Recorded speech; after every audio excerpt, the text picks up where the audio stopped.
When weeds don't get the memo, you have to send them a reminder.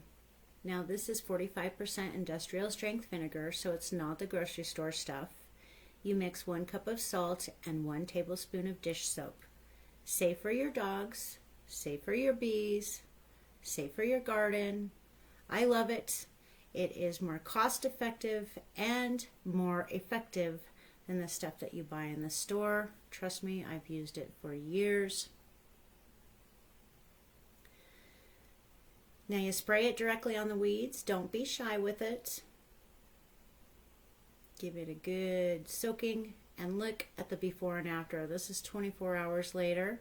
That's a raspberry bush and they're quite stubborn, but look at the other weeds it has sprayed.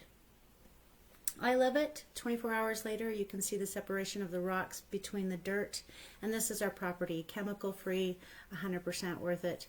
We're just getting started in the season, but I'm ready to go.